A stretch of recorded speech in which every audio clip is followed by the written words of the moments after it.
inattentive while chanting. Every devotee who claims to be a Vaishnava must guard against these offenses in order to achieve the desired success. Krishna Prema. Hare Krishna devotees, we welcome you all on the early morning Bhakti Sangha Japa conference call. Please feel free to unmute yourself, announce your name, and give me the opportunity to welcome you on this beautiful platform. Hare Krishna. Hare Krishna, Nina Mataji, Dandrat Pranam, Srila Prabhupada ki jai, Guru Maharaj ki jai, Priti Dasi from Charlotte. Hare Krishna. Hare Krishna, Priti Devi Mataji, please accept my humble obeisances, Mata. All glories to Srila Prabhupada, all glories to all our Guru Maharajas, all glories to your wonderful dedication to do japa every day, Mataji. Welcome to Bhakti Sangha Japa conference call. Hare Krishna. Hare Krishna, Nina Mataji, please accept my humble obeisances. All glories to Srila Prabhupada, all glories to Guru Maharaj. This is Shyama Gauri Devi Dasi from Charlotte. Hare Krishna, Shama Gauri Mataji, my Dandavat Pranam at your lotus feet, Mata. All glories to Srila Prabhupada, all glories to Guru Maharaj. Thank you so much for your blessings and being the pillar of Bhakti Sangha Japa conference call, Mataji. Welcome. All glories to Srila Prabhupada. Hare Krishna, Mataji. Hare Krishna Mataji, please accept my humble obeisances. All glories to Srila Prabhupada, Sri Guru and Sri Gauranga, and all the assembled devotees. This is Yashamati Priya Devi Dasi from Chicago, Elgin. Hare Krishna, Yashomati Mataji, please accept my humble obeisances. All glories to Srila Prabhupada and Guru Maharaj. Thank you so much for joining Bhakti Sangha Japa conference call every day, Mataji. Welcome. Please keep joining. Hare Krishna. Hare Krishna, Nina Mataji. One of you go ahead. Mataji, go ahead. Ladies. Hare Krishna, Nina Mataji, please accept my humble obeisances. All glories to Srila Prabhupada. This is Vinita Gandharvika Devdasi from College Station, Texas. Hare Krishna. Hare Krishna, Vinita Mataji, please accept my humble obeisances, Mata. All glories to Srila Prabhupada and Guru Maharaj. Thank you so much for your wonderful services at Mataji. The more we say, the less it is, Mataji. Please keep blessing us with your association. Hare Krishna. I had heard, Prabhuji, if you would like to announce your name, please.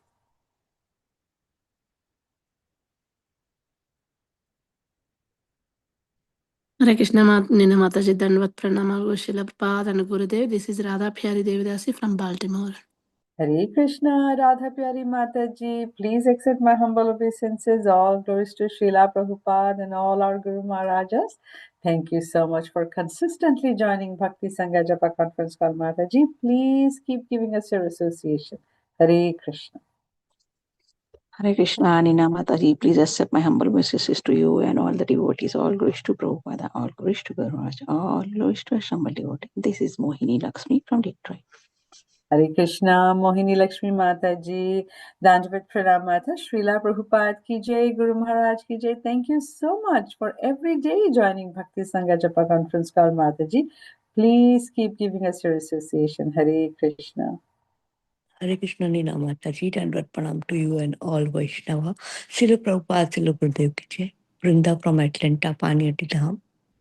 Haribol, Vrinda Mataji, please accept my humble obeisances, Mata. All glories to Srila Prabhupada, all glories to all our Guru Maharajas, all glories to the wonderful Dham from wherever you all are joining, Mataji. Please keep giving us your association. Hare Krishna.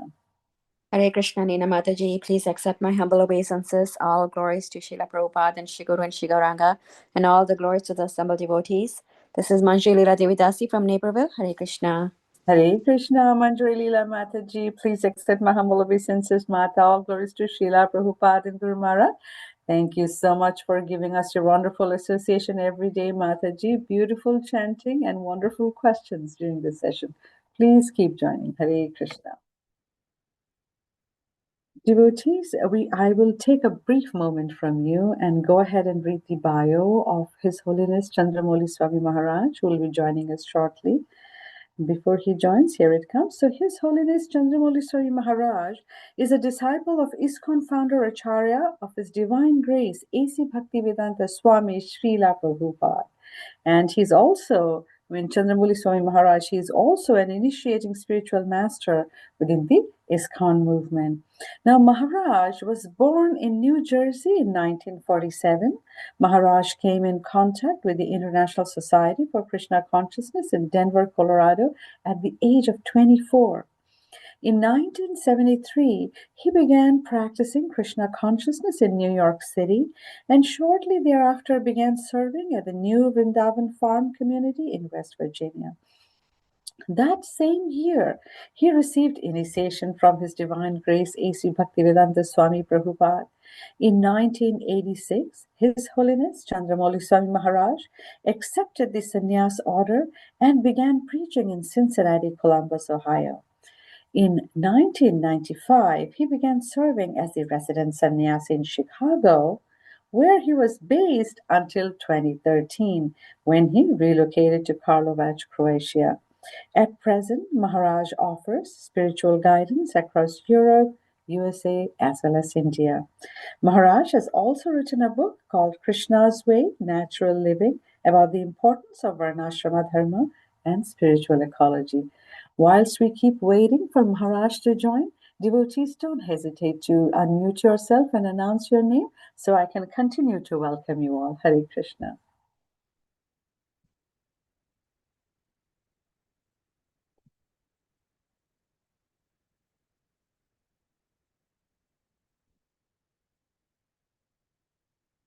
Any devotees who would like to further announce their name so I can welcome you? Hare Krishna Mataji, Kirana Sardas. Please accept my humble obeisances. All glories to Srila Prabhupada, all glories to Guru Maharaj, all glories to assembled devotees. I'm based out of Haribol. Mataji. Haribol Prabhu, my humble obeisances at your lotus feet, Prabhu. All glories to Srila Prabhupada and Guru Maharaj. Thank you so much for your wonderful association on Bhakti Sangha Japa conference call, Prabhuji. Please keep joining. Hare Krishna. Hare Krishna Mataji. Hare Krishna Mataji, please accept my humble obeisances. All glories to Srila Prabhupada and all glories to all the Guru Maharajas everywhere. This is Prahlad Nrsimhadas from Kolkata. Hare Krishna, Prahlad Nrsimhada. What a wonderful initiated name you have, Prabhu. My humble obeisances to you, Prabhu. All glories to Srila Prabhupada and Guru Maharaj. Thank you so much for joining Bhakti Sangha Japa conference call, Prabhu. Please keep joining. Hare Krishna.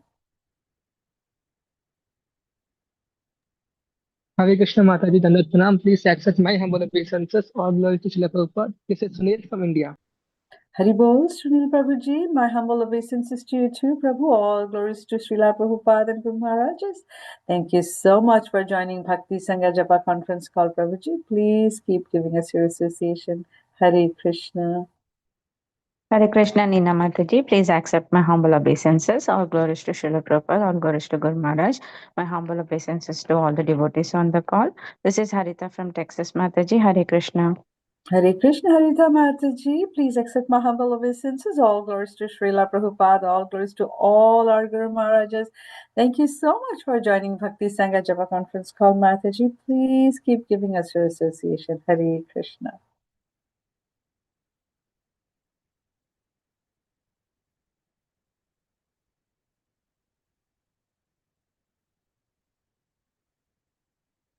Maharaj should be joining us shortly. Feel free to unmute yourself, Prabhuji's, Mataji's, and yeah. Oh, Haribol Mataji, please accept my humble obeisances. All glories to Srila Prabhupada and Guru Maharajas. Thank you so much. Mataji, would you be giving the class today then, Mata? Are you talking to me? Yes. Oh, please accept my humble obeisances, Nina. Oh, sorry, I did not say your name. Oh, there is Maharaj. Yes, there's Guru Maharaj. Haribol Mataji, thank you so much for your association. Hare Krishna Maharaj, please accept my humble obeisances at your lotus feet. All glories to Srila Prabhupada, all glories to you, Maharaj. When we are so fortunate to have your association, whenever you're ready, Maharaj, you can take the call over. We are currently in Canto 8, Chapter 15. If you could kindly enlighten us on 35 and 36, Maharaj, whenever you're ready. Let's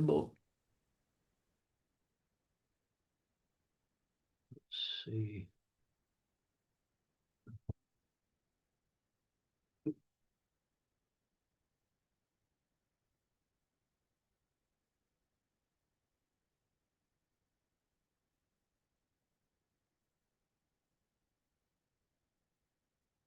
Mm.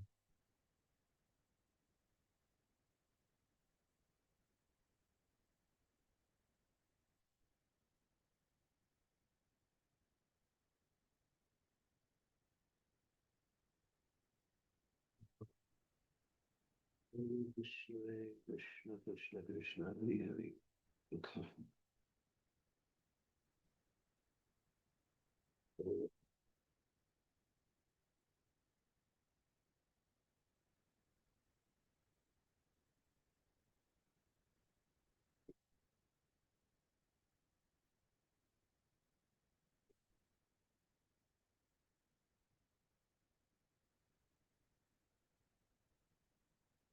Om Namo Bhagavate Vasudevaya.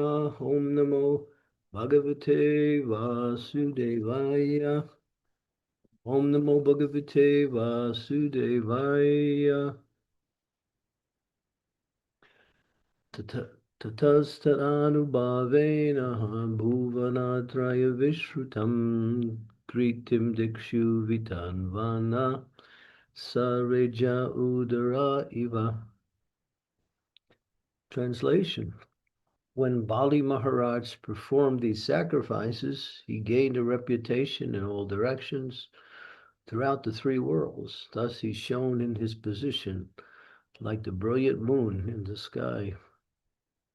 Text 36. Bhuvuje cha sriyam sridam dvija devo palambitam krita krityam ivatmanam manyamano mahatmanaha. Because of the favor of the Brahmanas, the great soul Bali Maharaj, thinking himself very satisfied, became very opulent and prosperous and began to enjoy the kingdom. Purport. The Brahmanas are called Dvija Deva. The Kshatriyas are generally called Naradeva. The word Deva actually refers to the Supreme Personality of Godhead. The Brahmanas guide human society in becoming happy by satisfying Lord Vishnu, and according to their advice, the Kshatriyas, who are called Naradeva, keep law and order so that other people, namely the Vaishyas and Sudras, may properly follow regulative principles. In this way, people are gradually elevated to Krishna consciousness. Thus ends the Bhaktivedanta purports of the 8th canto, 15th chapter of the Srimad Bhagavatam, entitled Bali Maharaj Conquers the Heavenly Planets. Om Gyan Timidandasya Ginajana Salakaya Chaksa Unmilitam Yena Tasmai Shri Gurave Namaha. Nama Om Vishnu Padaya Krishna Prasthaya Bhutale Srimate Bhakti Vedanta Swamini Tinamine. Namaste Saraswati Deve Gaudavani Pacharine Nivrasesa Sunyavari Pastyatya Satarine Vanchakalpataru Vischa Kripa Sindhu Bacha Patitanam Bhavanebhyo Vaishnavebhyo Namo Namaha. Jai Shri Krishna Chaitanya Prabhu Nityananda Shri Advaita Gadadhar Srivasari Gaur Bhakta-vrinda. Hare Krishna, Krishna Krishna, Hare Hare, Hare Rama, Rama Rama, Hare Hare. So this is the Vanashram system, the four Varnas, four ashrams, Brahman, Kshatriya, Vaishya, Sudra, and the four ashrams, Brahmacharya, Grihastha, Vanaprastha, and Sannyas. This is the support system for the execution of bhakti, or devotional life. This is the social arrangement given by God in the Bhagavad Gita, Chaturvarna Mayasrisa Guna Karma Vivagasyaha. So Krishna created these four types of people: the Brahmanas, the Kshatriyas, the Vaishyas, and the Sudras.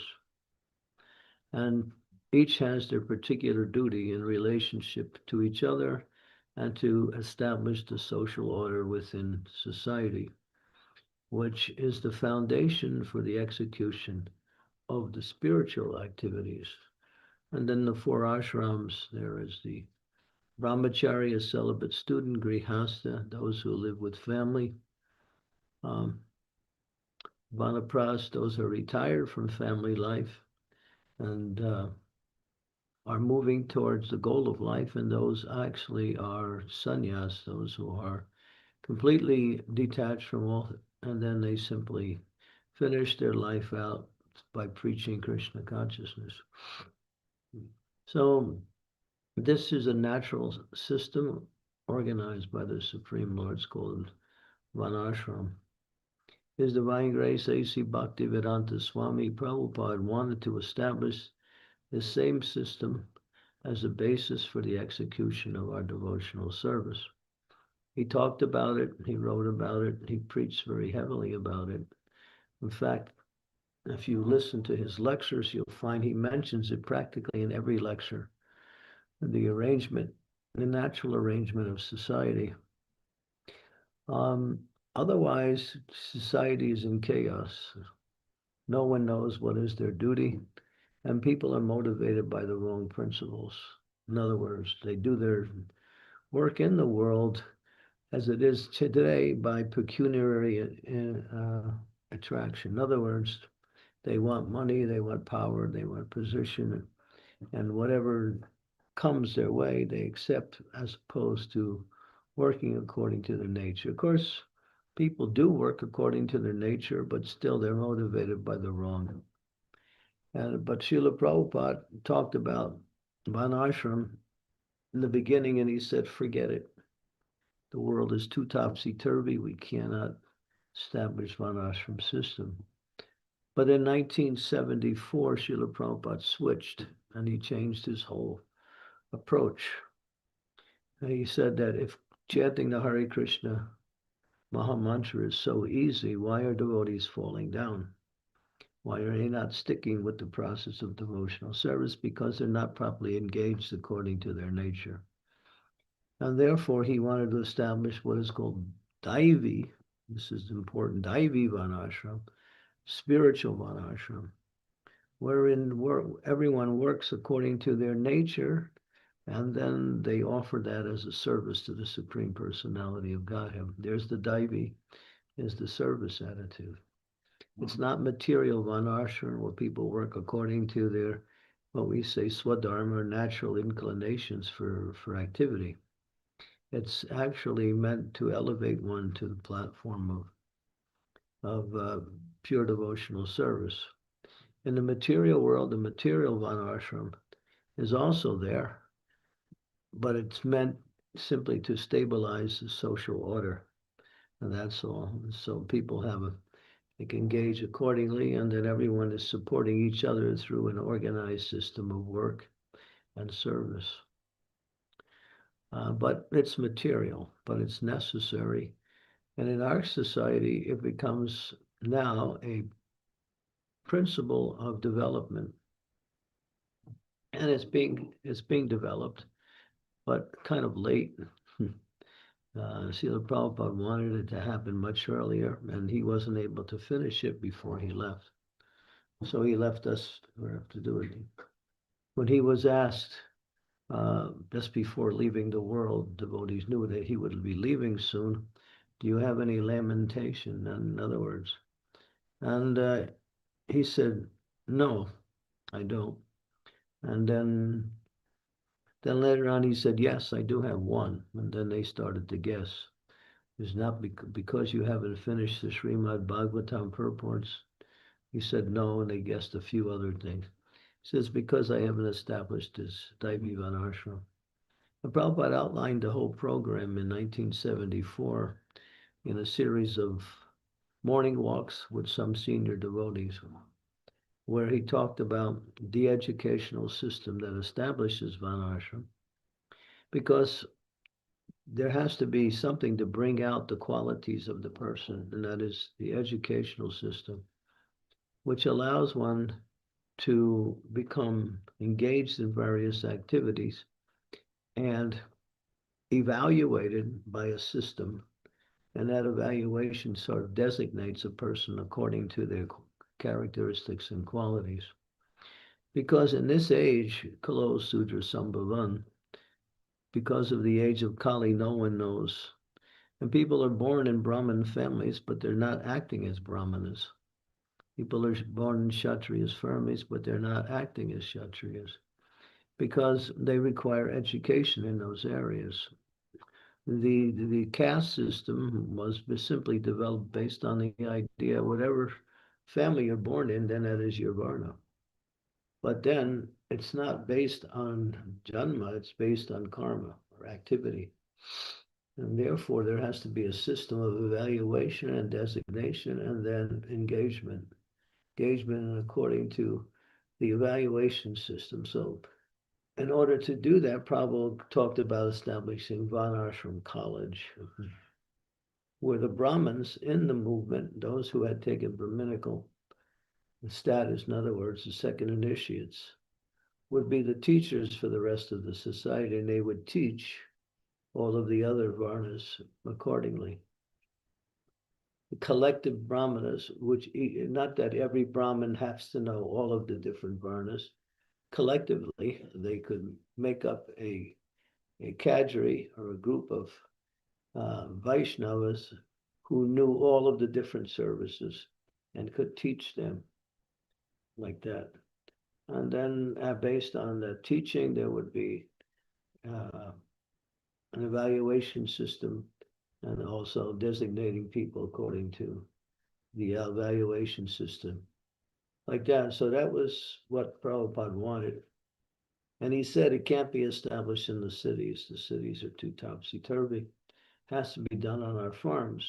So he emphasized the importance of farm communities for the establishment of Varnashram. And then, of course, the principles of farm communities falls more into the hands of the Vaishyas, those who take care of agriculture, cows, commerce, banking, and various other, what we say, needs of society, the bread and butter part of the society, you might call it. And so this was where Prabhupada emphasized is. So this is necessary, as it says here, in order to keep law and order, there has to be an arrangement like that. Everyone knows their service in relationship to the greater whole. The Brahmanas, they give advice, they're priests, and they're teachers also. They also teach.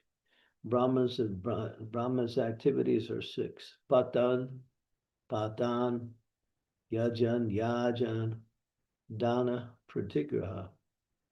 To know the scriptures, to teach the scriptures, to teach the religious scriptures, to know the science of deity worship and to be able to teach deity worship, to give in charity and to accept charitable gifts.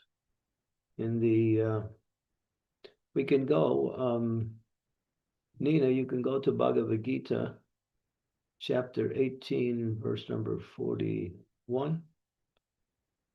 Can you move to that? Bhagavad Gita 18:41. To get a clearer understanding of what are the characteristics of each of the Varnas, as mentioned by Krishna himself in the Bhagavad Gita. So, okay, go to 41. Brahmana, Kshatriya, Vaishya, Sudra. Brahmana, Kshatriya are distinguished by the qualities born of their own nature in accordance with the material man.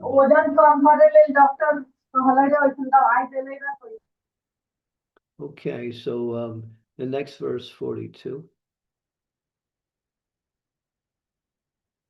Samodamastapasocham shantimarjivameva cha jnana vijnanamastikam brahma karma swabhavajam.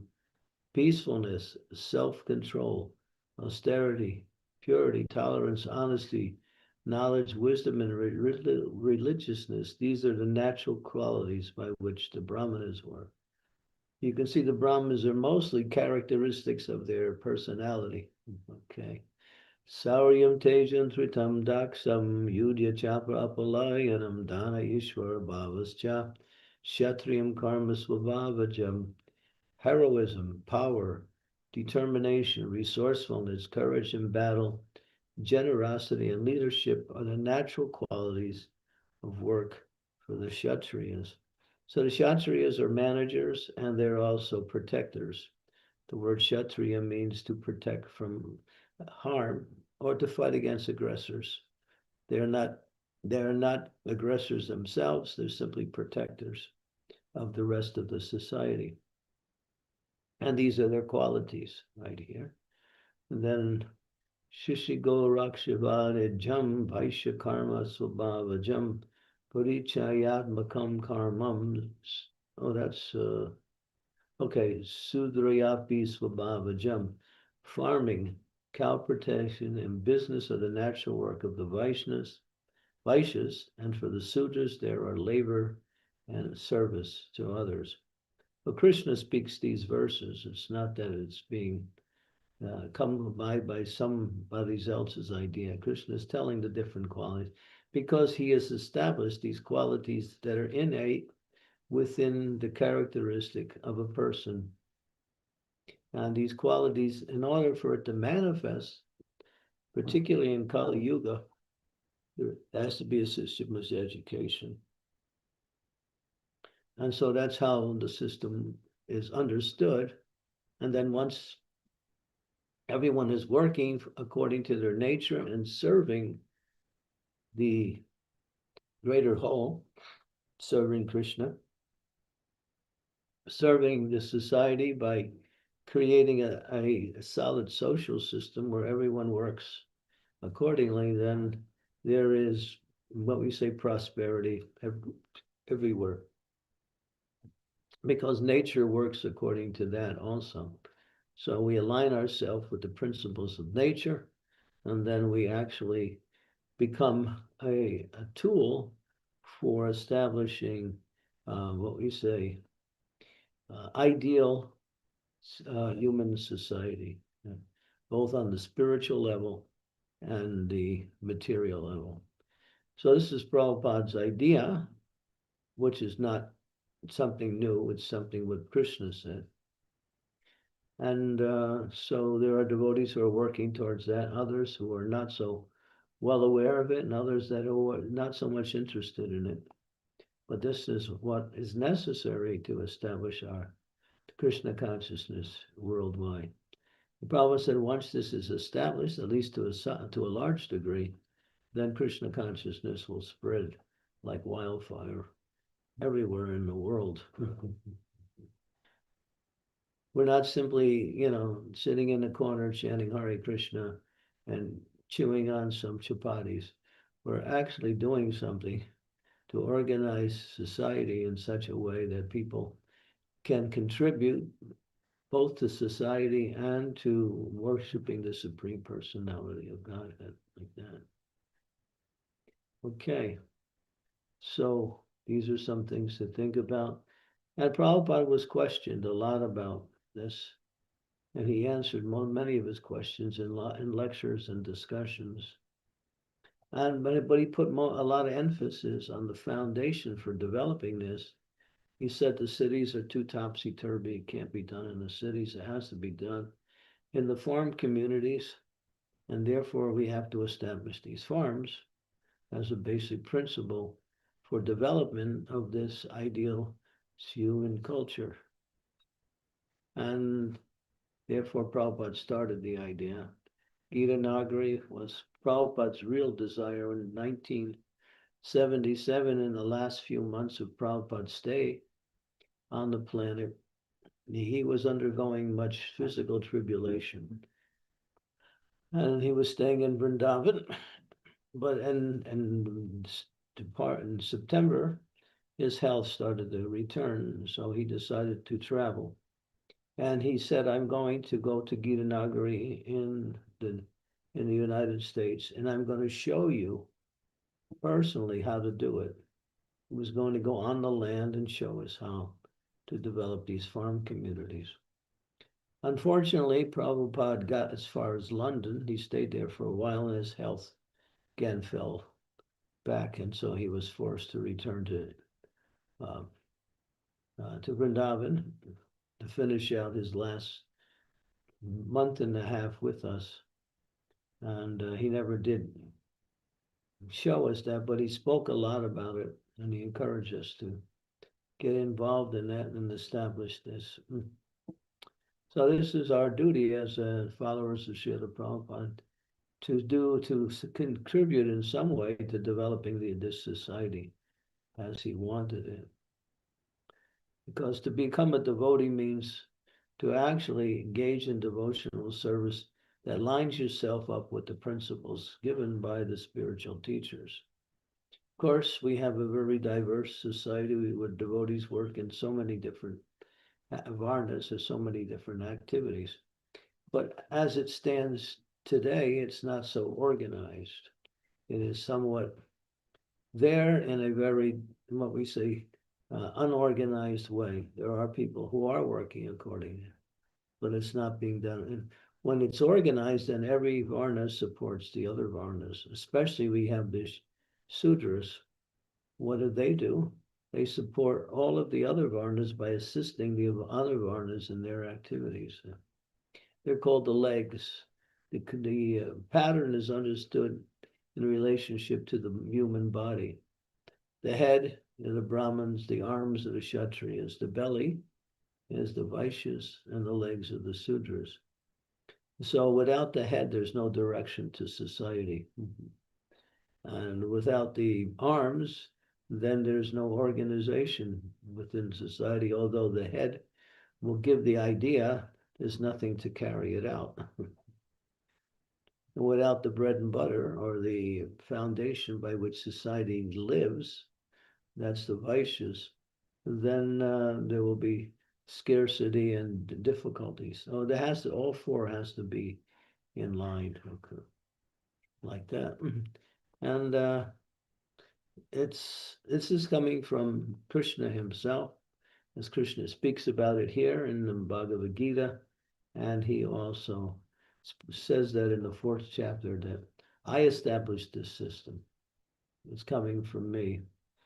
But unfortunately, it got, what we say, perverted and diverted when the Brahmanas started to push out people who were of the lower caste and relegate them to various types of other activities.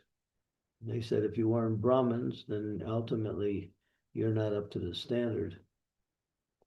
And therefore, the caste system developed where people were designated by their birth. But in Kali Yuga, it doesn't work because people don't know their varnas by birth. The tendencies are there. Sometimes the astrologers can see the birth of a child, what is his tendency by the astrological, observations. Good astrologers, that is, not just anybody. And if the parents and the supporters work to help develop that child in that direction, then that child will be happy and be able to contribute both spiritually and materially. Develop spiritually and contribute materially. So this is the ideal program. And each varna plays a very significant role in bringing about the whole. Okay. Vanashramacharya pumsan parapuman Vishnu arati pantan nanyatatosha karanam. And this was spoken by, I think, Lord Shiva. You can't remember who was the actual speaker.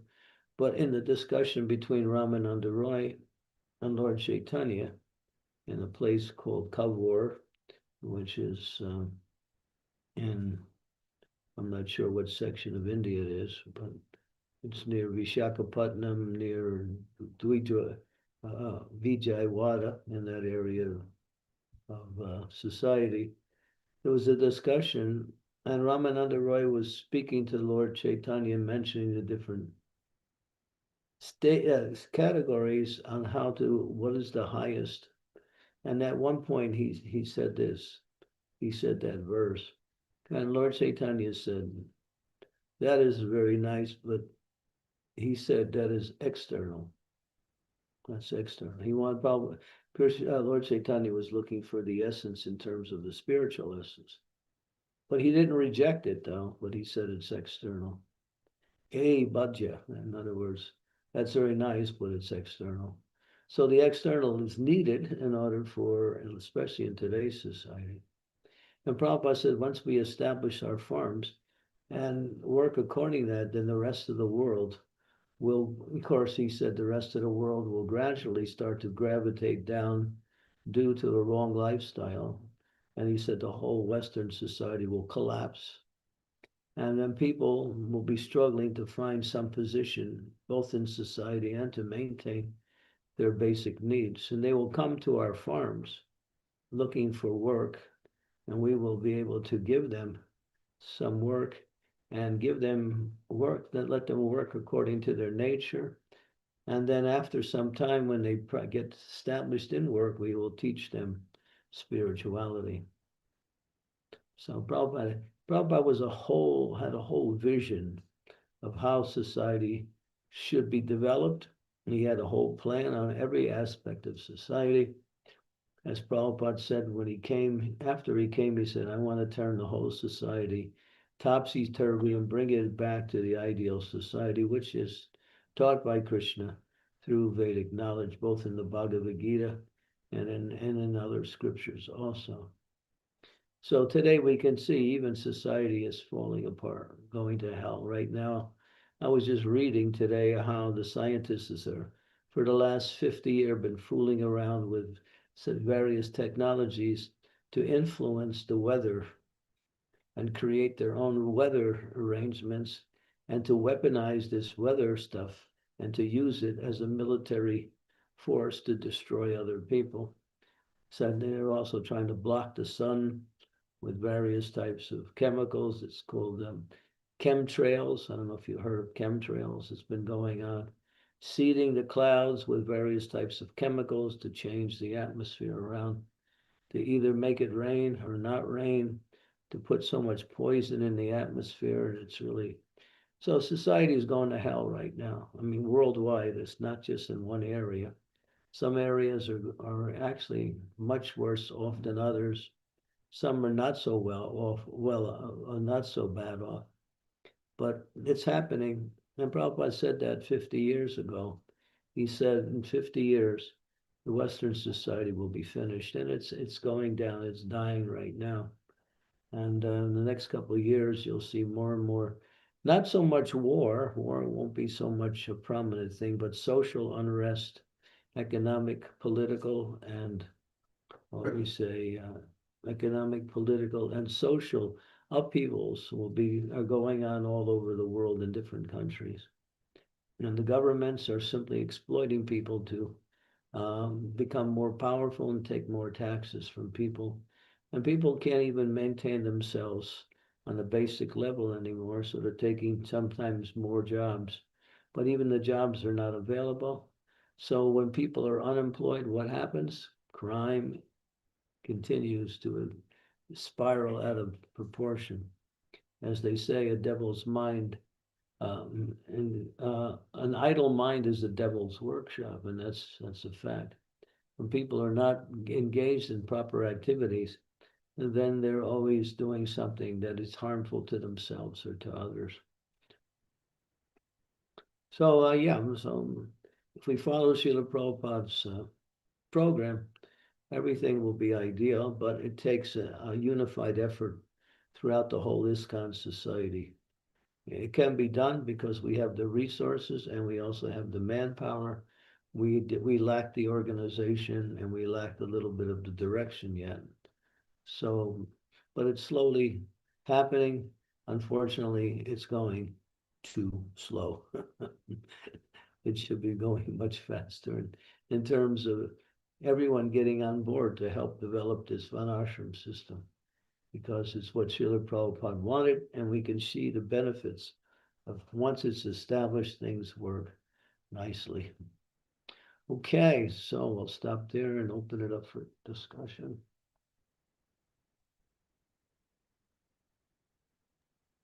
Hare Krishna, Maharaj. Thank you so much for such a wonderful class. All glories indeed to Srila Prabhupada. Srila Prabhupada ki jai. What a wonderful vision he had. Devotees, please feel free to unmute yourselves or raise your hand. Maharaj is here to answer any queries, concern, remarks that you might have for His Holiness.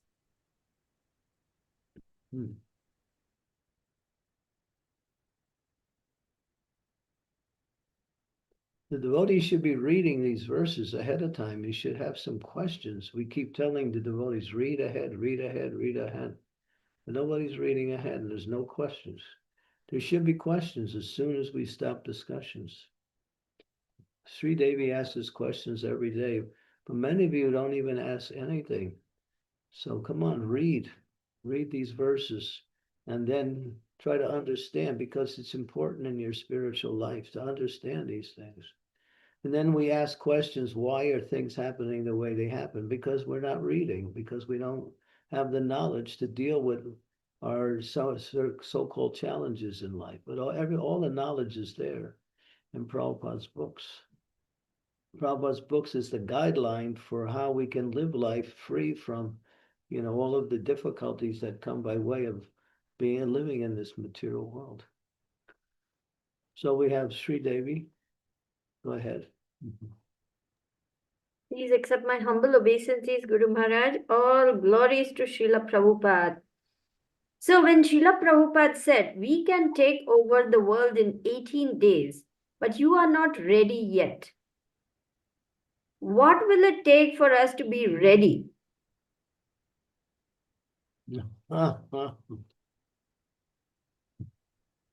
But to follow the process of bhakti, to live according to the instructions given by Srila Prabhupada, both on an individual level and on a collective level as a society also. The blueprint is there. It has to manifest in the form of the activities of those who involved. But one of our biggest problems, and we're still plugged into the secular world. We work for the secular society so we can get some money. And therefore, we become impudent in trying to do something. Because we spend so much time trying to maintain ourselves by a society that doesn't give a damn about who you are, what you are. All they want is to use you to propagate economic development according to their own greedy ideas. Yeah. So we're too much plugged into the external society. We spend most of our time working for the non-devotees, when we can develop our own self-sufficiency society within, and we can have some of the same activities that the society has, but geared towards devotional service. The only time we have time for devotional service, we go in the evening, we go to a program, where we chant our rounds in the morning, and the rest of the day we're maintaining our family by working. And the women are somewhat displaced also. They don't have enough support, so they go out to work too in order to get enough so-called money for society.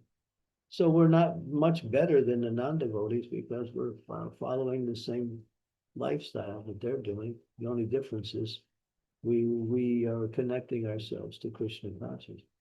Now, if you can use your occupation in the secular world to expand Krishna consciousness, then do that. But if you can't, then pull out of it and then use your ability, time, energy, and talents to develop your Krishna consciousness and develop this social system where devotees can work and also get whatever they need to live. Prabhupada gave a whole program about how that can develop also. He didn't just say pull back. He showed us how to pull back. He said, grow your own food. That was the first thing. The second thing he said, make your own cloth. You don't have to buy clothes.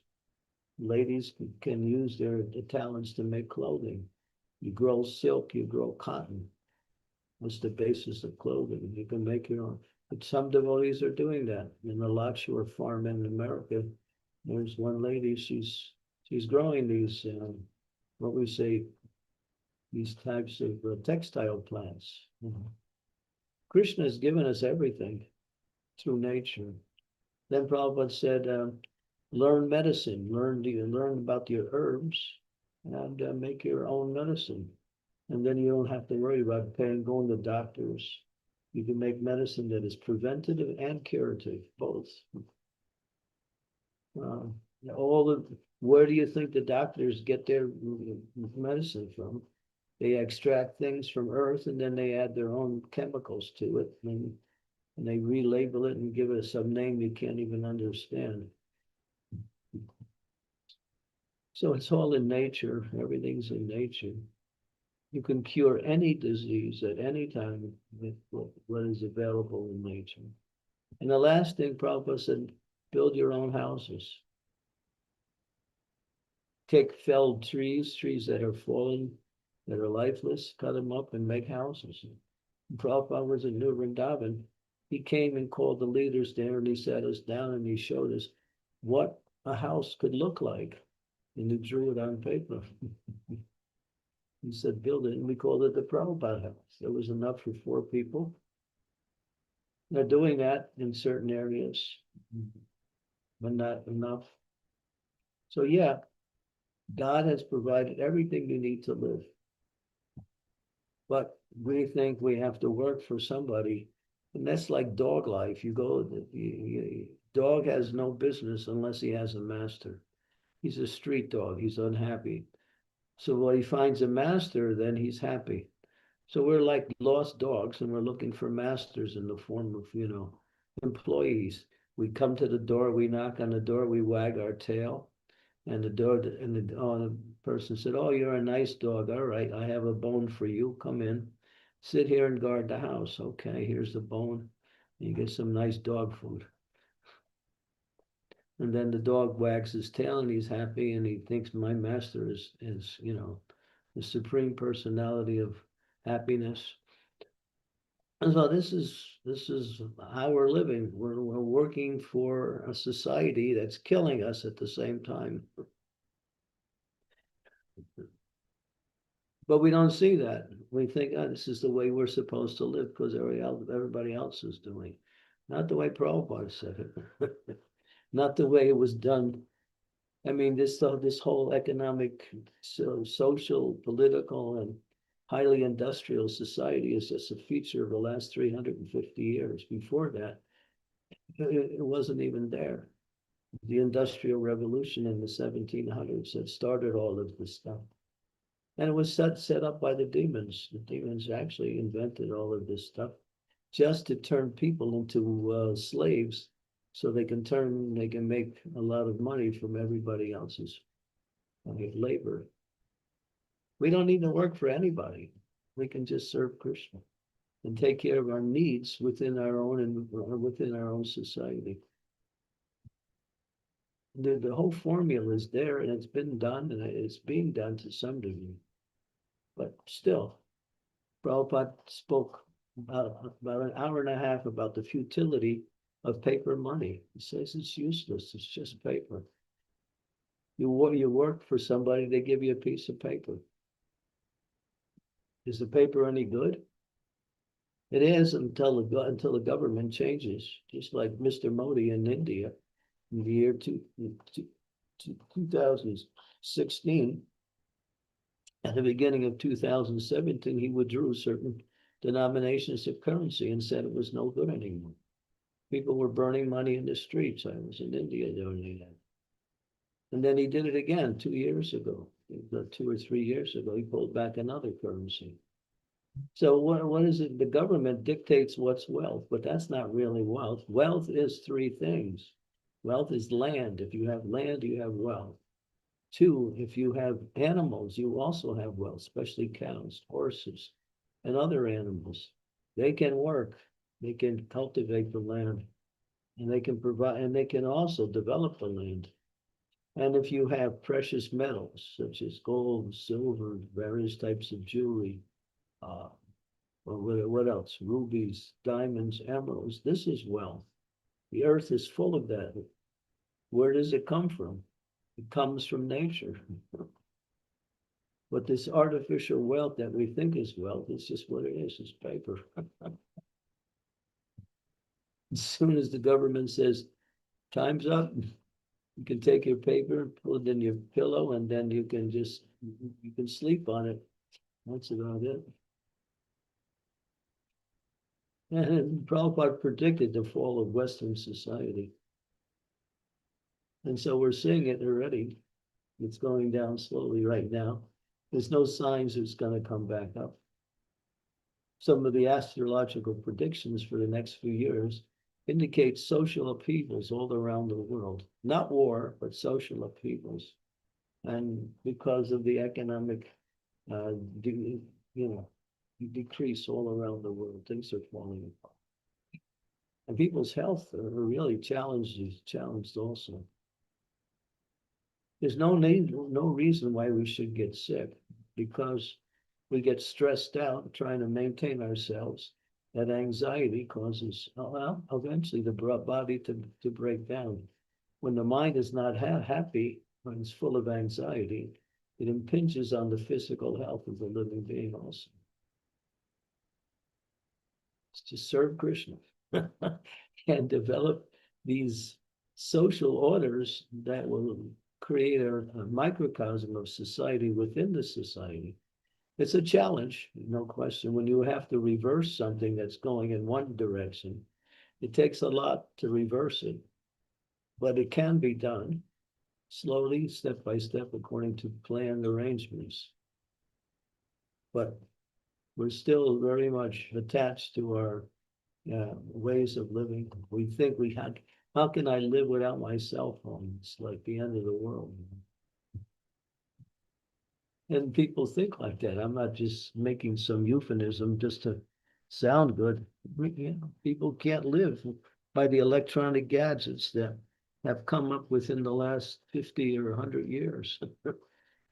It's not like it's been there since time immemorial. Okay, so there's your answer.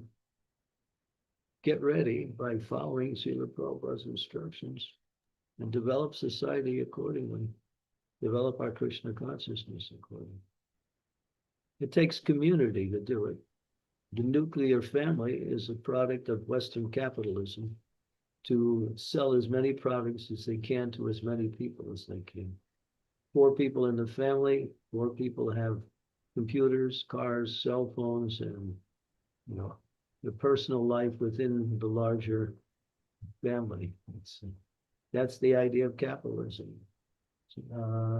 Vaishnava culture, spiritual arrangements are community. Community means sharing wealth, sharing labor.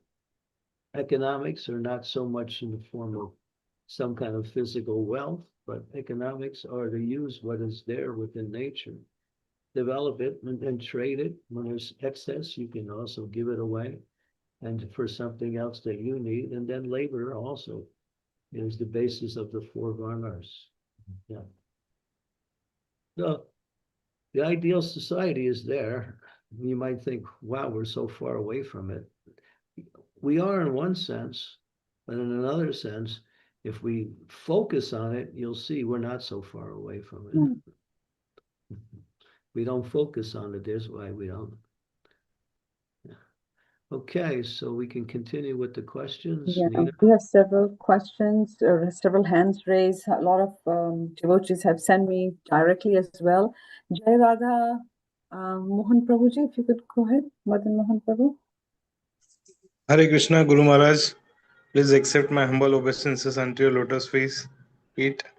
Guru Maharaj, I don't have question today, but I wanted to let you know that the Jain community, we are planning to open we are planning for a farm community to get open.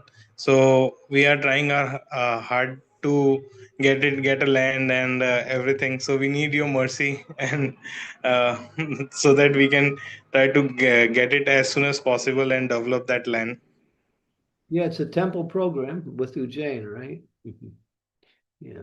Actually, the Sky Department, His Grace Krishna Kishore Prabhu and all, we are just planning. Our community is planning to take a land and have the same things which Srila Prabhupada was instructing us to live like. Yeah, I was supposed to go to the meeting, but I wasn't able to go. That was a few days ago. So Yeah. yeah, I'm aware of it. Yeah, work in that way and gather up, keep talking about it so devotees become aware of what's happening and get inspired to take part in it. Sure, Guru Maharaj. We'll try to make it possible. Good. Happy to hear that. Okay. We have Janava Devi Dasi. Yeah. Janava Devi Dasi, Raj Shivari Prabhu, who was before? Thank you, Maharaj. Hare Krishna Maharaj, Dandavat Pranam. Apologies that I could be not see you. I'm not feeling well today. When on the purport in here, it's saying the Brahmanas are called Divya Deva, the Kshatriyas are generally called Nara Deva. The word Deva actually refers to the supreme personality of Godhead. So what struck me in this one is like each portion of the society, there's an attached name of Krishna to it, in the word Deva, right? Like, and now in a modern life, you could be labeled as, okay, middle class, upper class, and there's no Deva. It's not reminded of the Supreme Personality of Godhead. So similarly, like our names were all names after, Krishna's expansion or personality or was there a time, Maharaj, in like time immemorial that truly everything is name under Krishna? You live like a life that you cannot even forget the personality of Godhead because the name, all the labels are named after him. So I'm just trying to imagine that life because I live, of course, I'm born in the Kali Yuga timeline, and we're chanting to remember the holy name of the Lord. But in this society, everything is programmed and catered to you forgetting the holy name. So I just like the labels of all these things where we cannot forget, you know, even if like we're classified as a particular classification, the word Deva is still attached to that to remind us that were attached to Krishna. So was that like that, like in all the yugas, Maharaj? Well, Like, there were names that would indicate people's position and the surname would also indicate what is pretty much their varna, such as there was, I think there's Vaishnava, Vaishyas are called Thakur, the Sudras are called Mahajan. These are family names also. The Kshatriyas, I forgot what their name. Yeah, Rajput, but they also have family names also. And Rajput is their position like that. Yeah, so there was like that. To take it down even farther in the family, in the Vedic culture, husband and wife wouldn't call each other by their name, they call it by a certain title. So the husband would refer to the wife as Devi, which means goddess, and the wife would refer to the husband as Prabhu, which means master. So in that would be a respect and honor for both coming in terms of how what we say, label each other, call each other like that. Yeah, that's culture. The names we have now are just something that's been added on as something. I mean, there's culture in that too, but now it's gravitated down to the ordinary and it doesn't have any, people don't see any difference in one name or another, but there's a history that's connected with names also. I think I still hear devotees friends call their husband Prabhu or Prabhuji, but I don't hear the men devotee calling their wives Devi. So they're supposed to call their wife Devi. Okay, thank you so much for the clarification, Maharaj. Hare Krishna. Remind all the men that they're supposed to do that. Raj, Shiv Hari Prabhu, please go ahead. Hare Krishna Guru Maharaj, please accept my humble obeisances. All glories to Srila Prabhupada. Maharaj, my question is more of a career advice. So, I'm a college student, university student at final year, and looking for a job. Interviews are going on nowadays. But I also, my family is a farmer family, so we have some farms near Ujjain, few kilometers away from Ujjain. So we have some farms, we have 2 cows. So, but it is so difficult to leave this attachment to live city life, to live here and to do job and to work in the multinational companies. That attachment is very, it's very strong. How do we curb that? Well, it's you just to live on a farm is not the solution. You have to be engaged in devotional service. That's the goal of life, is to become Krishna conscious. The social environment is supportive. The economics, political, and social arrangements that society makes is not supportive of our Krishna consciousness.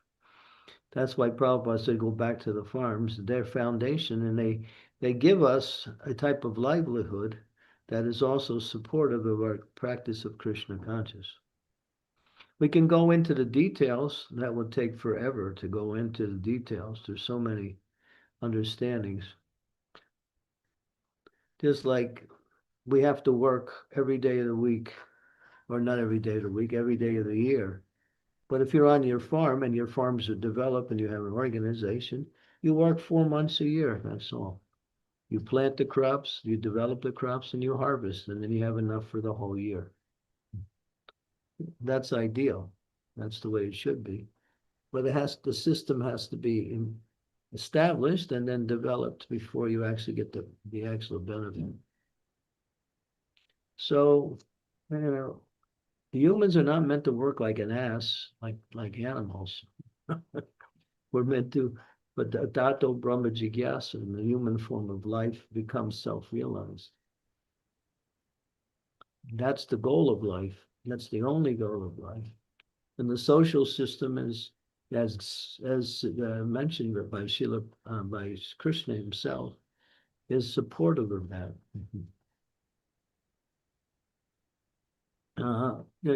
Go to one verse in Srimad Bhagavatam, first canto, 8th chapter, verse number 40. This is the prayers by Queen Kunti, 1840. And so just to give some more emphasis to what we're saying, the Bhagavatam is full of statements, both in the translations and in the purports. 1840.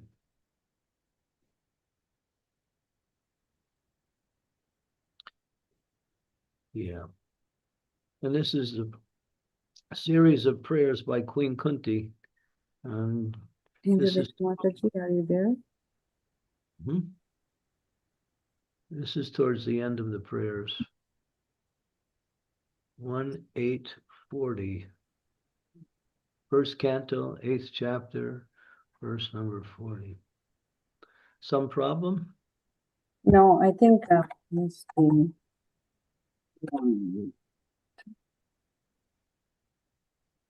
Mataji, who shares it, is not there. I think she's left. Okay. Mataji, I have requested you to allow me to share screen. Okay. Yes. Okay, this is very important. This verse. You can see this is Queen Kunti's offering. She's a pure devotee of the Lord. She's Krishna's aunt. She's speaking to Krishna directly. Krishna is standing right in front of her, and she's offering prayers to him directly. From verse 24 to verse 46, I haven't 47. received your request, Prabhu. Abhishek. I don't see a request. Who can see them? Okay, give me 1 second. Let me try.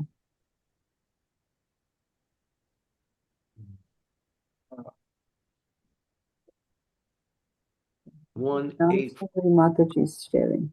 40, not 14. 1840. 40. Okay. Okay. 1840. Okay. Okay. Go to the translation.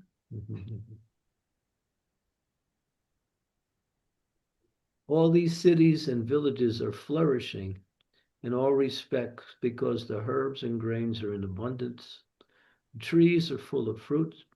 The rivers are flowing. The hills are full of millers, and the oceans full of wealth. And this is all due to your glancing over them. So what she's saying is that when people are working, when people please the Supreme Lord, then everything becomes, what we say, provided by God directly. And the purport, the first line in the purport is very powerful. Somebody read. Yes. Human prosperity flourishes by natural gifts and not by gigantic industrial enterprises. The gigantic industrial enterprises are products of a godless civilization, and they cause the destructions of the noble aims of human life. The more we go on increasing such troublesome industries to squeeze out the vital energy of the human being, the more there will be unrest and dissatisfaction of the people in general. Although a few only can live lavishly by exploitation.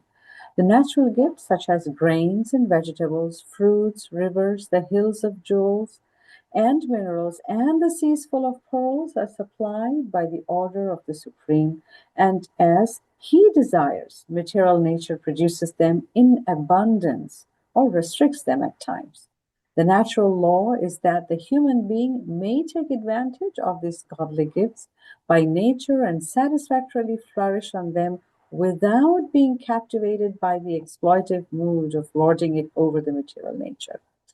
The more we attempt to exploit material nature according to our whims of enjoyment, the more we shall become entrapped by the reaction of such exploitative attempts. If we have sufficient grains, fruits, vegetables, and herbs, then what is the necessity of running a slaughterhouse and killing poor animals? A man need not kill an animal if he has sufficient grains and vegetables to eat. The flow of river waters fertilizes the fields, and there is more than what we need. Minerals are produced in the hills and the jewels in the ocean. If the human civilization has sufficient grains, minerals, jewels, water, milk, etc., then why should it hanker after terrible industrial enterprises at the cost of the labor of some unfortunate men? But all these natural gifts are dependent on the mercy of the Lord. What we need, therefore, is to be obedient to the laws of the Lord and achieve the perfection of the human life by devotional service. The indications by Kunti Devi are just to the point. She desires that God's mercy be bestowed upon them so that natural prosperity be maintained by His grace. Hare Krishna. That's as direct as you can get. So, yeah, so nature gives or restricts according to how people live. If people live sinfully, she restricts. If people live according to the laws of nature and live at least a pious life, then she gives also. Did we lose our other person? Huh? He just went on some Oh, just now? few minutes. Okay. The people who work, this is a very difficult subject matter.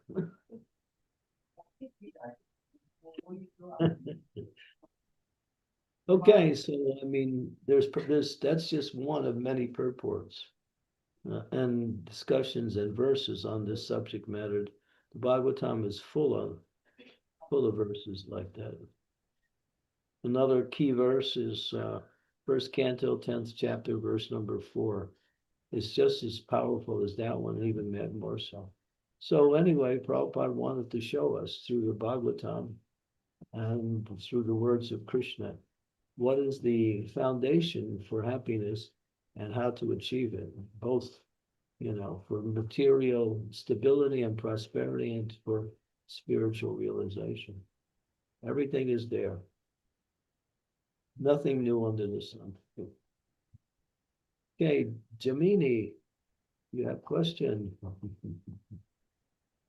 Hare Krishna Guru Maharaj, please accept my humble obeisances. Thank you so much, Guru Maharaj, for the wonderful explanation of Varnashram system.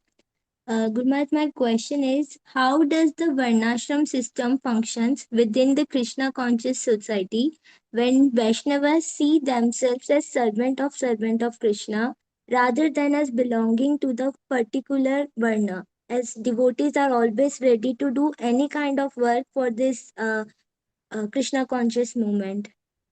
It's not contrary. You prefer your work according to your natural proclivities and the mood of service. Or what is your service of it? You're servant of the servant of the servant. That means you're serving those who serve the Lord like that. So yeah, so there's no contradiction in the terminologies at all. One is the activity, one is the mood. See the difference? The mood. Yes, but Guru Maharaj, sometimes it happens that yes, sorry, Guru Maharaj. The mood is service. Mm.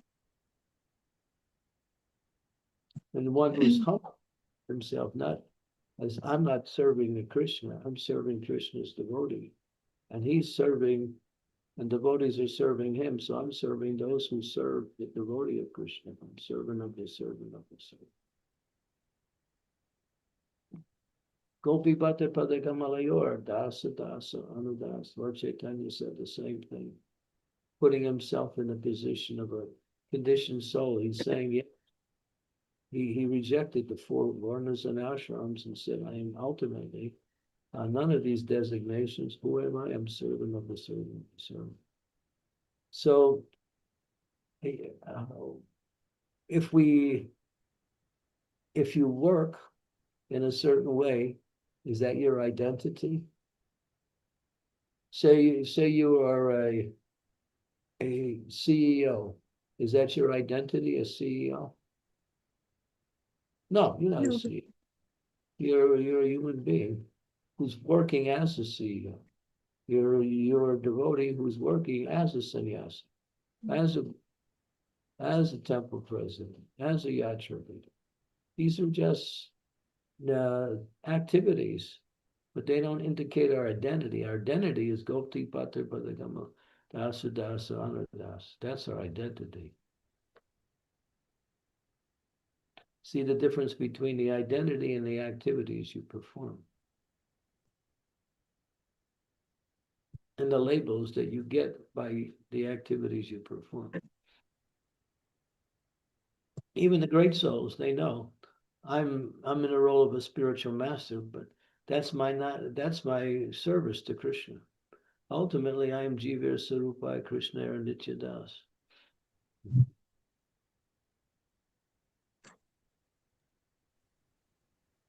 Thank you, Mataji, for your wonderful question. We have Anjali Kumari Mataji. Please go ahead. Hare Krishna Guru Maharaj, please accept my humble obeisances. All glories to Srila Prabhupada and you. Guru Maharaj, while in the class we were discussing, you also talked about that nowadays we discriminate based on the caste, and it happens within the society a lot. How can we practically stop these kind of mistreatments which people do to others? What do you mean by mistreatments? Like they do not respect based on caste.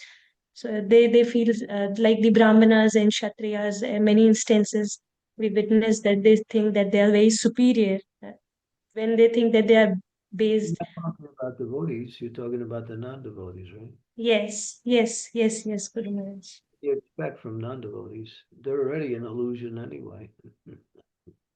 Because they think they're something other than who they are. We don't expect, something ideal from the non-devotees because They don't even know who they are. They don't know what the purpose of life is. And they're always suffering. So what can we do? We try to help them by bringing them to Krishna consciousness. And then they can solve their problems. But the world is so upside down because people don't know who they are or what the purpose of life is and how to achieve the purpose of life. They think to have money and to have a position is success, but it's not. Even the animals have that.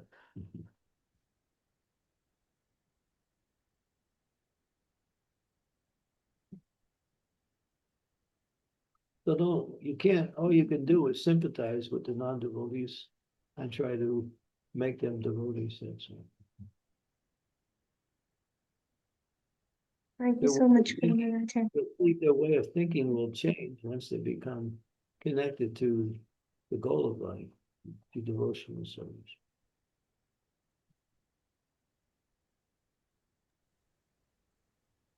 Thank you so much, Mataji, for your Thank you so wonderful much, question. Thank you, Maharaj. We have a question on the chat from Abhishek Prabhuji.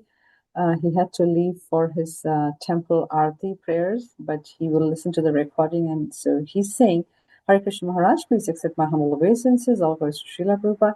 Srila Prabhupada stressed the importance of establishing Varnashrama and developing farm communities, and His Holiness Bhakti Vikas Swami Maharaj also emphasizes this again and again. Since many of us are living in the cities as students, I want to understand what practical steps we can take to contribute to Varnashrama Dharma. How can we support this mission while we still are studying and living in the urban environment? And then, yeah. Because your lifestyle is contrary. It's impossible. You're living one way and you want to establish something in the opposite way. The best thing you can do in urban environments is to become Krishna conscious. And the best thing you can do in the urban environments is create an urban community where devotees live together. Just like we have a place in Michigan called Farmington Hills. And there's a housing project there. So the housing project has about 35 families there. And almost half of them are devotees. So they all live together. So they go over they support each other within the environment of their household life. That's a step in the right direction, but it's not the solution either. Solution is to get out of that environment and go back to nature. And it's not that everybody has to become a farmer. You'll have Brahmins doing Brahminical work. You'll have Kshatriyas doing Kshatriya work. You have Vaishyas doing Vaishya work. You have Sudras doing various kinds of activity. IT will still be there, but IT is Sudra work. It's actually engineering is Sudra work.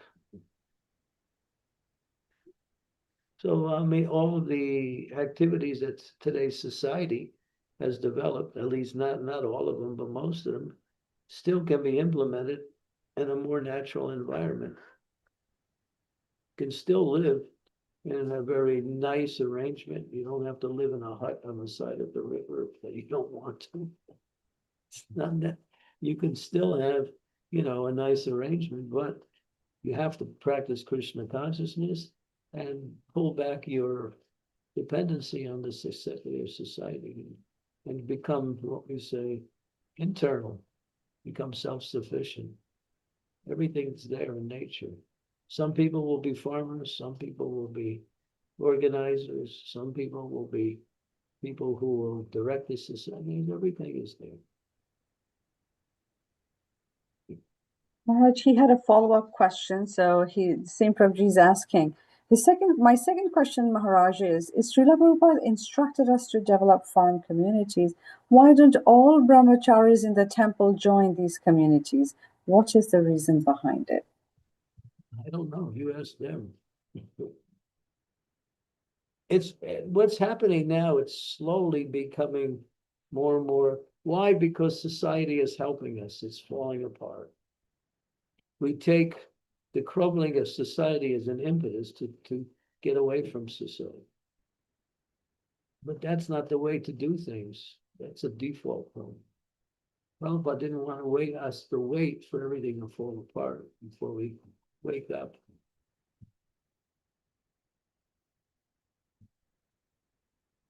So it's slowly happening.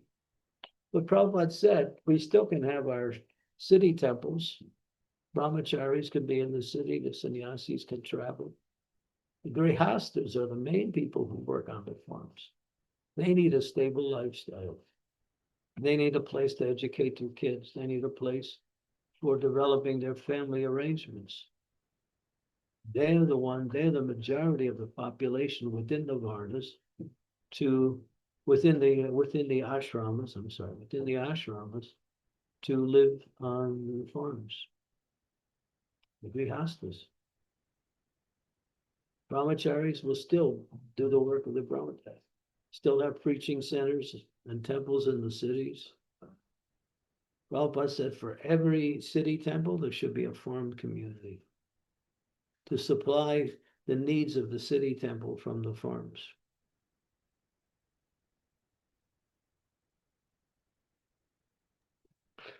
Those are mostly available in the manor, Maharaj. I've been living in Belgium for many years. I used to go to Radha Desh, and what a beautiful farm community there is. Everything self-sufficient, all the vegetables, all the milk. And then there is a Govinda restaurant. So a lot of people from the cities would come there and they would eat, and they would receive the money, which they would go ahead and use it for buying more products. So yes. Mm-hmm. Yeah, we have a few farm communities, but most of them are not fully developed in all aspects. Some of them are more in one way and some are more in the other. Agriculture is the key. Mm. Agriculture is the key. That is the foundation by which the rest of the community develops. You have to establish self-sufficiency through the food program. Those who control the food control life. The demons or the non-devotees, they want to control the food supply. That way they can control the population. They want to control the water supply now, so they can control the population. I just came in contact with this video today. It was a mind blower what's happening on how they're trying to control the weather now and the water at the same time and use it in various ways. We have several comments on the chat box offering their remarks and thanks to you, Maharaj, Bhavya Mataji, Revati Mataji, Janvi Mataji. Everybody's reaching and praising and giving their comments. Anjali Mataji, I think Anjali Mataji already asked her question. She had also mentioned it there. So yeah, we still have questions from Bhavya and Rajoti also. Bhavya Jyoti Mataji. Yeah, Bhavya has been waiting for 20 minutes there. Bhavya Mataji, are you there? Have you raised? Please, can you unmute yourself and ask a question? Bhavya is a man. Oh, Bhavya Prabhu, I'm so sorry. I apologize. Please accept my humble obeisances. Hare Krishna Guru. Hare Krishna Guru Maharaj, please accept my humble obeisances. All glories to Srila Prabhupada. Guru Maharaj, I had a lot of questions on Varnashram. Also on the Bhagavatam topic, so which one should I ask first?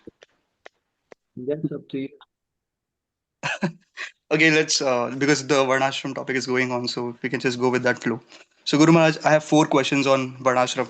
So the first question is, as you read that commentary of Srila Prabhupada, so it says that we can also get like minerals. We need minerals and jewels and all these things like pearls from sea and all these things.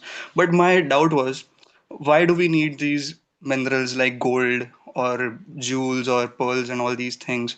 Don't you think, Guru Maharaj, that people might get the devotees who live over there, they might get a bit attached to these items?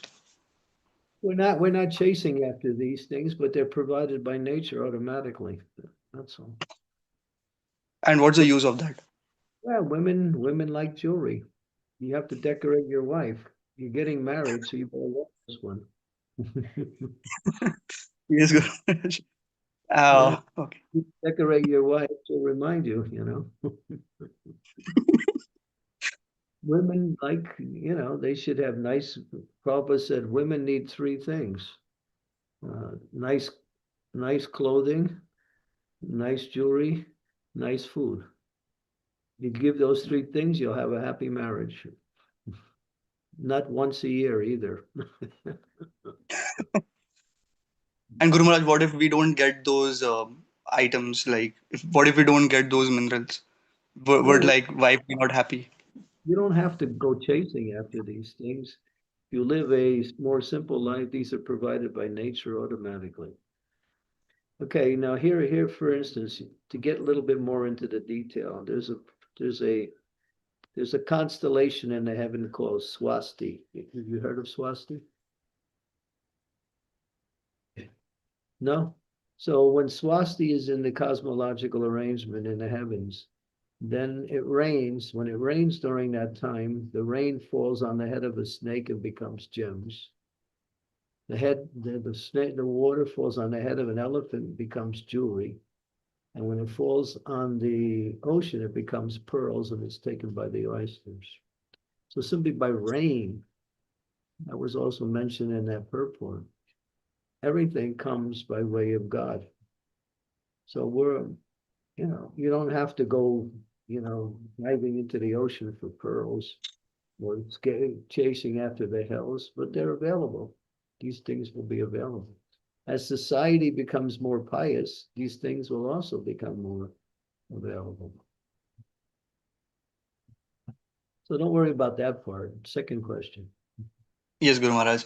So next question was, what is the eligibility for devotees to join Varnashram? Like basic eligibility that, okay, if they have this eligibility, then they can join Varnashram. Training, Sorry? education, training and education. What kind of training, Guru Maharaj? According to the different activities within each Varna. There is training for each of the Varnas. You must have came late on the show, right? Yeah. Yes, Guru Maharaj. That's what's part of my lecture was the Brahmanas teach that. And Prabhupada said Varnashram College is the educational system by which we educate, teach the Varnas, evaluate the person's nature based on the teaching, and designate them according to their proclivities or their natural qualities and traits. So, if you want more information on that, just listen to Srila Prabhupada. Morning Walk Conversation, March 14th, 1974, Vrindavan. He outlines the whole system. Yes, Guru Maharaj. I've heard that lecture, that conversation. It was very detailed. Yeah, so the answer is right in there. Next question. Next question was, Guru Maharaj, that for example, if there are around 200 to 300 devotees who really want to join a Varnashram community, but they don't know how to join. And for example, if they come together, even if they come together in India, the land has become so expensive, very expensive. Like if we want to have like a 30-40 acre land, it's very difficult to buy the land. And how will that happen? Your questions are just irrelevant because we're not talking about all of the details. We're talking about the principles. The details will come according to the plans you make in the development. So if we could speak, we'll speak all night about the details and never come to any kind of practical understanding. These things are all part of the development, but we're talking about the principles, the importance of Van Ashram, and what does it look like? How to get there, that's the program. And that might be different from country to country. So we can't really talk about that now because we'll just waste time. That's all we'll do. But Guru Maharaj, what if these devotees, they know the principles and everything? They have understood it for a really long time. They have researched on it for for a year or two, and they've understood completely. But how do they apply it? Probably your questions are irrelevant because you're just talking on what does it call it? What's the word? Well, what if? What if? What if? Hi. What if? What if what? What if can be answered in 500 different ways. These are not things of discussion. These are later coming in. Once you start moving into an organized system, then you deal with these things. Prabhuji, we can take those questions later because this is more like generic. Guru Maharaj, what is that organized system? I want to know that. Varnashram. Daivi Varnashram.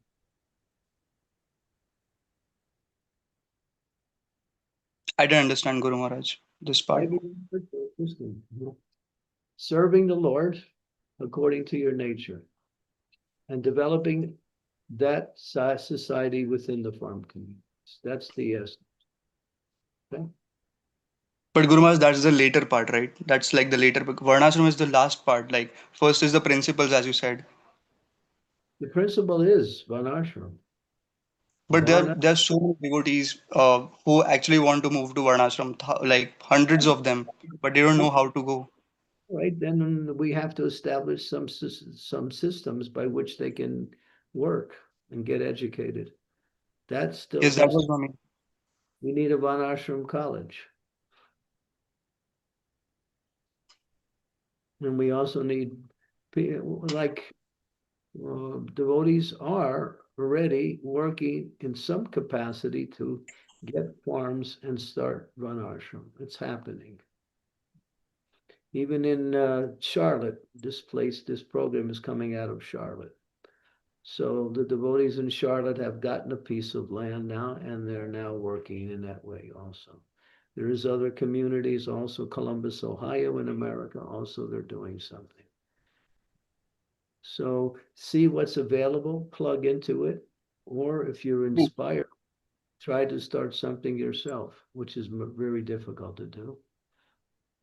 It has to be worked in the context of devotional society. Thank you, Bhavya Prabhu. See, what you're talking about is what Prabhupada rejected. You can't organize society.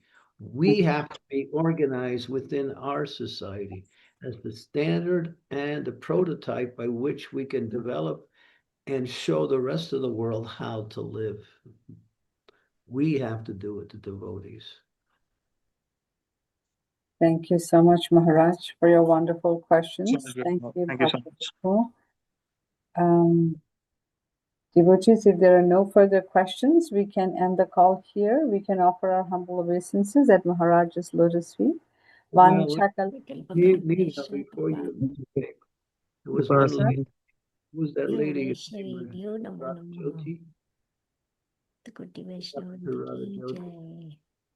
She's still there. I can see her name. Who, Maharaj? What were you saying? Which devotee? Radha Jyoti Devi. Radha Jyoti. Radha Jyoti Mataji, are you there? She's there. But she's... Mataji, do you have any questions, comments? Yes. Yes, Mataji. Hare Krishna, my humble obeisances to you. Hare Krishna Maharaj Ji, my humble obeisances at dust of your lotus feet. It's already very late for the devotees. That's the reason I think I'll ask the question. You can ask question, Mataji. See, as per the senior devotees in ISKCON and what Srila Prabhupada is trying to establish, it's still like a dream project to make the real audience make them aware of the real need of this farm community projects, or even like when we go to the book distribution and when we tell them about this is how this is how we should lead the life, or this is the thing that we will be able to stop the suffering or deal a normal life. It's really very unrealistic the way in which the Kali Yuga is advancing. So, and on the either side, there is a need of so many brahmanas so that they could, come forward and talk to these sectors. So it's really very tough Can I thing for us. let me say something. You don't understand this class. We're talking about devotees. We're not talking about non-devotees. The non-devotees will do whatever they're doing. We as a society have to follow Srila Prabhupada's plan for development. We're talking about within the society of devotees, not from people outside. They won't understand. It'll be completely like you say, a dream program. We're not trying to convince them. We're trying to organize ourselves. And this is what we're talking about in terms of what is the organization and how to go about it as a society, not outside of ISKCON. And it's being done by devotees in certain areas of the world. The only problem is it's not happening fast enough. So the non-devotees will do whatever they're going to do. But if they see what we're doing is working, they will be inspired. They will not do it themselves because they see no reason for it. Very true. Yes. No, I understood the class. My question was when we go outside, because ISKCON is in the eye of every intellectual person who is moving in the society. They are not. It's not like they are not aware what we are doing. Everyone is aware, and they are talking about it. But my question was, when we go and when we talk to them, they see this thing as an unrealistic stuff. Yeah, So as my I question said, is how to convince them. Because when I go to when I go out for book distribution or some intellectual people speak or we have a discussion, it's really difficult for me to tell them about farm community or Varna ashram because they don't know who is Brahmana. Don't even talk about them to them. They won't understand. I'm not telling you should. I'm talking, you haven't heard anything I said. Keep it within the society of Vaishnavas, not for the non-devotees. Can't you understand? Why do you keep going back to them? They can't understand. Yes, we're not going to include them. We're not worried about what they think. We have to do it ourselves as a society. That's what I'm talking. I'm not talking about the people you're preaching to. If you want to preach to them about chanting the Hare Krishna Maha Mantra and reading Prabhupada's books, coming to the temple and trying to learn about spiritual. Don't talk about to the non-devotee. It's like it's more than a dream. It's an impossible dream to him. Ji Maharaj. Yeah. Thank you so much. Bring it back to, you keep bringing it back to them. I'm telling you, don't. You don't talk to them about them. You inspire them and you take a book and learn about spiritual life. That's all. You see the point? Don't worry about think. They'll think whatever they're going to think. We as a society are still not up to the standard of what Prabhupada wanted. That's what I'm talking about. Yeah. We have to learn. The devotees have to learn. You can't tell anybody if you're not doing it yourself anyway. We have to be an example for what we're talking about. We don't have that. We have a very few examples. But you'll see, do a little research in our society. Most devotees don't know what's going on in our world of the ISKCON. How many farm communities we do have, and how that energy is being used to develop it. But each of the farm communities have not come up to the standard that is needed in order to develop a holistic lifestyle, both spiritual and material. Everybody, every farm community that we have in our society has something, and some have more than others. So we're still working as a society. When we can do it around the world, then the rest of the world will wake up. Yeah. So Gauranga Prabhu in ISKCON Chopati close to Pune, he has this eco village. A lot of people from across the globe are actually going and visiting there. That's a wonderful example for the world. That's one example, but they also haven't, and they're not up to the standard yet either. Not yet, yeah, but at least they're starting. They I'm have hopeful. they have cow protection program. That's very nice. But they don't have facilities to house people. People come, they come as guests, Yeah. to learn, to experience, to have a spiritual experience. But it's not a society, it's not a community we're inviting people to join. Yeah. Not yet.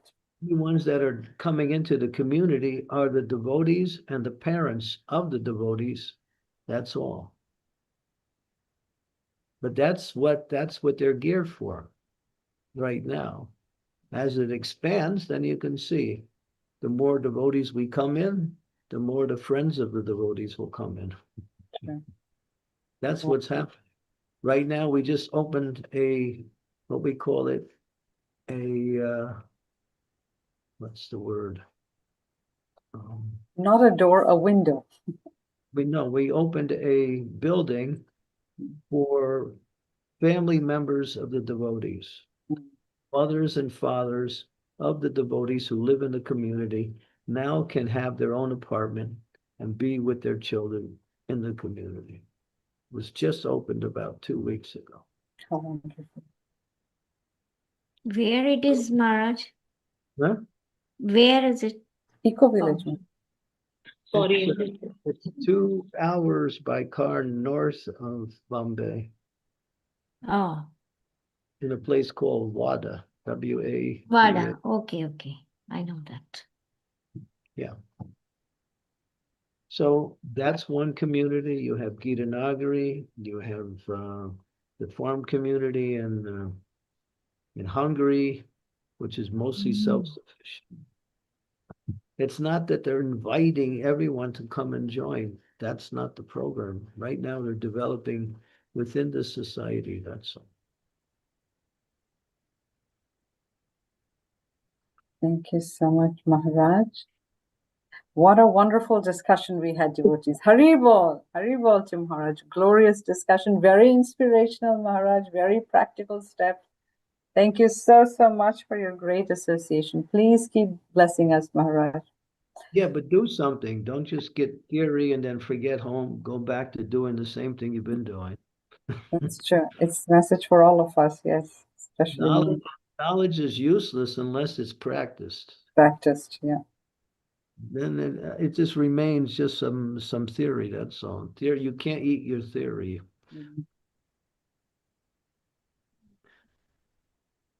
Well, I don't have a farm community. I have a little garden, like outside, and we grow some vegetables, trying to eat organic.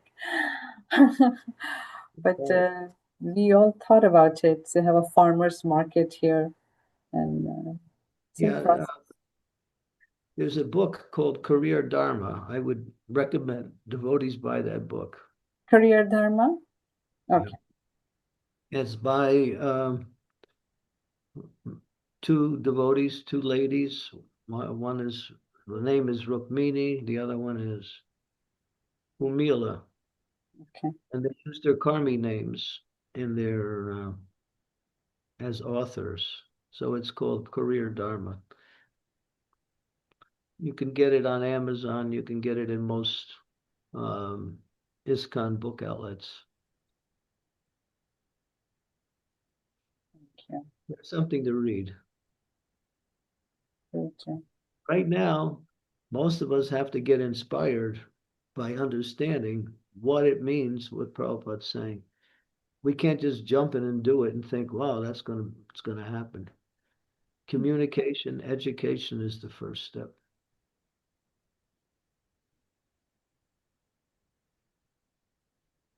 Okay, thank you very much. I also have Thank to you, go. Maharaj. Thank you, Wonderful Guru Maharaj. discussion. Thank you so much. Vancha kalpatarubhyascha kripa Sindhubhyev cha patitanam पावनेभ्यो वैष्णवेभ्यो नमो नमः ग्रंथराज श्रीमद् भागवतम की Jai. Srila Prabhupada की जय Jai. His Holiness Chandramauli Swami Maharaj Maharaj की Jai. All Maharaj. Thank you, Hare Maharaj. Krishna, Thank you, Dandavat Maharaj. Pranam. Hare Krishna. Thank Dandavat you so Pranam. much, Guru Maharaj. Hare Krishna.